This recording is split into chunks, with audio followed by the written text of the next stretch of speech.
Good evening friends, সবাই কেমন আছো? আমি জয়ন্তী, সিম্পল হাউসওয়াইফ জয়ন্তী চ্যানেলে সবাইকে স্বাগত। আজ হচ্ছে মঙ্গলবার, সকাল থেকে আমি আমার ব্লগটা শুরু করি। মুখটা ধুয়ে নিয়েছিলাম, দাঁত মেজে মুখটা ধুয়ে নেওয়ার পর ফ্রেশ হয়ে নিয়ে ড্রেস চেঞ্জ করে, বাসি কাপড়টা চেঞ্জ করে তারপরে সকালবেলা সেইভাবে ঘরটা ঝাড় দেওয়া হয় না, নর্মালি কোনো রকমের যেটুকু দরকার করে চলে গেছি রান্নাঘরে। রান্নাঘরে গিয়ে প্রথমে আগে আমি ভাতের হাঁড়িটা বসিয়ে নিই, গ্যাসে ভাতের হাঁড়ি বসিয়ে জল দিয়ে জলটা গরম হতে থাকে। জলটা গরম হতে হতে আমি এদিকে চালটা ধুয়ে নিচ্ছি। আর যে বাসনগুলো মেজে রেখেছিলাম স্ল্যাবের ওপরে, কালকে কিছু বাসন ছিল, সেগুলো সব গুছিয়ে টুচিয়ে রেখে দিই।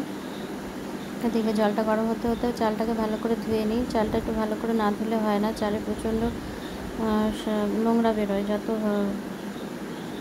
ভালো করে ধোবে তত চালটা পরিষ্কার হয়। চালটা ধুয়ে নিই, ভালো করে ধুয়ে তারপরে হাঁড়িতে দিয়ে দিই। এটা রান্না করেছিলাম আমি একটু নিরামিষ পেঁপে আলুর তরকারি। আজকে যেহেতু শ্বশুর শাশুড়ি একাদশী ছিল, ওরা একাদশী পালন করে, তাই আজকে ছোটো হাঁড়িতে ভাত বসিয়েছি। ভাতের পরিমাণটাও কম, তরকারির পরিমাণটাও আজকে কম। চালটা দেওয়ার পর আমি গিয়ে পেঁপে আলু কেটে নিলাম। পেঁপে আলু কেটে ভালো করে ধুয়ে নিলাম। আর মশলাটা তরকারি করার জন্য একটু পেঁয়াজ, 2-3 কোয়া রসুন আর একটু আদা নিয়ে নিয়েছিলাম। ওগুলোও মিক্সিতে ভালো করে পেস্ট করে নিয়েছি, পেস্ট করে রেখে দিয়েছি। তারপরে এদিকে কড়াইতে সামান্য একটু তেল দিয়ে আলু পেঁপেটাকে ভালো করে ভেজে নিয়েছি। ঢাকা দিয়ে ভেজেছি। ভাজতে ভাজতে তারপরে একটু লবণ আর হলুদও দিয়ে দিয়েছি। লবণ হলুদ দিয়ে বেশ কালারটা ভালো চলে এসছে। একটু হালকা চিনি দিয়ে দিয়েছিলাম। এদিকে ভাতটাও আমার হয়ে গেছে। ঢাকা দিয়ে ভাজতে ভাজতে পেঁপে আলুটা ভাজা হয়ে গেছে। তারপরে ওটাকে নামিয়ে নিলাম।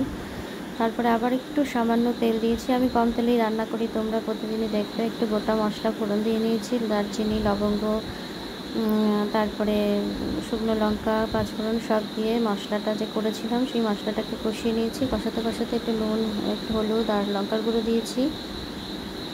একটু কষে আসার পর ভাজা তরকারি সবজিগুলোকে দিয়ে দিলাম। ভাজা সবজি দিয়ে ভালো করে নাড়িয়ে চাড়িয়ে তার মধ্যে জিরের গুঁড়ো আর একটু গরম মশলার গুঁড়ো দিয়েছি। ভালো করে কষানোর পর জল দিয়ে ঢেকে দেওয়ার পর আমার তরকারি রেডি হয়ে গেল। তরকারি রেডি হওয়ার পর আমি তো চা খাই না আগে, তারপরে চা করলাম। চা করে আমি চা খেতে থাকলাম। ওইদিকে তোমাদের দাদাভাইকে আমি খেতে দিয়ে দিলাম, ও খেয়ে কাজে যাবে। তো ঘরে নিয়ে বসেই খাচ্ছিল, আমি এদিকে বসে চাটা খাচ্ছিলাম। আজকে আর শুধু অন্য কিছু করিনি, এক তরকারি, সকালে এক তরকারি দিয়ে খেয়ে নিল। বললো যে থাক, বেশি কিছু করতে হবে না, এই করো, শরীরটা যখন বেশি ভালো নেই একদিন একটু কমই রান্না করো, প্রতিদিন তো 4-5 ভাগে রান্না করতে হয়। তারপরে ও খাওয়া দাওয়া করে চলে গেল। ও চলে যাওয়ার পর আমি লেগে গেলাম ঘরের কাজে। বাসন কোসন যা ছিল ওগুলো মেজে একবারে পরিষ্কার করে রান্নাঘর থেকে বেরিয়ে গেছিলাম, কারণ ওই একাদশী কি সব পড়বে রান্নাঘরে, তার জন্য আমি রান্নাঘর সব পরিষ্কার করে মুছে সব সাইড করে রেখে, যা ছিল রান্নাবান্নার জিনিস সব সাইড করে রেখে একবারে রান্নাঘর পরিষ্কার করে বেরিয়ে যাই।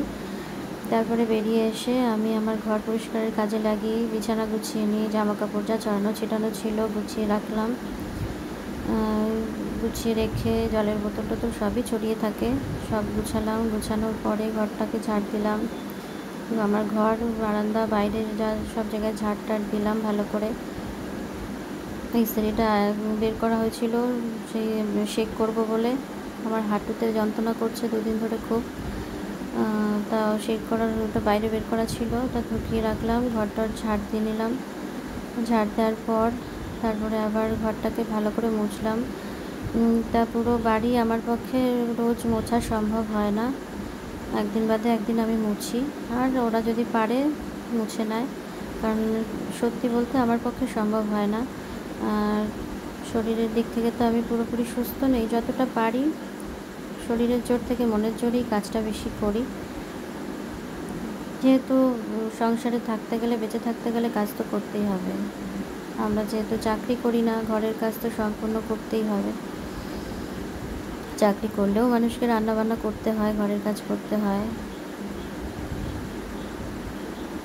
তারপরে এই কমপ্লিট করে নিয়ে আমি মাথায় শ্যাম্পু করেছিলাম, যেহেতু চুলটা অনেক বড়, শ্যাম্পু করতে গেলেও একটু সময় লাগে, কষ্টও হয়, কিছু করার নেই। এদিকে চুল তো আমি কেটে ফেলতে পারছিও না। চুলটা হচ্ছে আমার সত্যি একটা ভালোবাসার জিনিস, অনেক কষ্টের মাঝেও আমি রেখে দিয়েছি। আমার যখন অপারেশন হয়েছে তখন ভেবেছিলাম হয়তো আমি আর চুলগুলো রাখতে পারবো না, তা আমি আর কাটিনি চুলটা। আমার মা কাটতে দেয়নি, বলেছিল তোর চুল কাটতে হবে না, আমি তোর চুল ঠিক ব্যবস্থা করব। তাই আমি আমার মাই যতদিন ছিলাম ওখানে মাথায় শ্যাম্পু করিয়ে চুলের যত্ন নেওয়া সবই করে দিত। মাথা সেই জন্য চুলটা এখনও বেঁচে আছে। আর যেহেতু আমার নিজের ভালোবাসা, এখনও কষ্ট হয়, তবুও আমি চুলটা কাটতে পারছি না। যতদিন রাখতে পারি রাখবো। ঘর মোছা কমপ্লিট হয়ে গেছে। ঘর মোছা কমপ্লিট করে আমি স্নান টান করে তারপরে একটু ঘরে রেস্টই করছিলাম। তারপরে তোমাদের দাদাভাই বাড়ি ফেরার পর আমি বলেছিলাম যে দুপুরবেলা মাছের ডিম ছিল, আর গতকাল যে মাছের ডিমটা এনেছিল সেই মাছের ডিম কিছুটা আমি ফ্রিজে রেখে দিয়েছিলাম যে আজকে একটু পকোড়া বানিয়ে খাবো। সেই মাছের ডিমটা তারপরে রেডি করে নিলাম, একটু পেঁয়াজ কেটে নিলাম, একটু দু এক কোয়া রসুন নিলাম, আর একটু কাঁচা লঙ্কা দিয়ে একটু লঙ্কার গুঁড়ো দিয়ে একটু বেসন দিয়ে ভালো করে ওটাকে মাখিয়ে নিয়েছি। মাখিয়ে নিয়ে তারপরে একটু তেল দিয়ে কড়াইতে ভেজে নিলাম। আমার ভাজা পোড়া খাওয়া বারণ, তবুও কী করবো, মাঝে মধ্যে খেতে হয়, কিছু করার থাকে না। তারপরে গরম গরম ভাজা করে দুজনে ভাত খেয়ে নিলাম। যাই হোক, আমার ব্লগটা যদি তোমাদের ভালো লেগে থাকে একটু লাইক কমেন্ট করে দিও প্লিজ। আমার চ্যানেলটা একটু সাবস্ক্রাইব করে দিও। আর তোমাদের যদি আমার ভিডিও ভালো লাগে থাকে একটু শেয়ার করে দিও। তোমাদের ভালো লাগলে আমি আগামী দিন আরও ভিডিও নিয়ে আসার চেষ্টা করব। তোমরা যদি আমাকে উৎসাহ দাও তাহলে আমার ভিডিও বানাতে সত্যি আরও ভালো লাগবে। লাইক কমেন্ট ভিউয়ার্স যখন দেখবো তখনই তো মনে হবে যে না, আজকে যখন ভালো হয়েছে আগামী দিন ছাড়লে নিশ্চয়ই আরও ভালো হবে। তাই চেষ্টা করি, ভালো ভালো ভিডিও আনার চেষ্টা করছি। আশা রাখি তোমাদেরও ভালো লাগবে। যাই হোক, আজকের ভিডিওটা আমি এখানেই শেষ করলাম। সবাই ভালো থেকো, সুস্থ থেকো।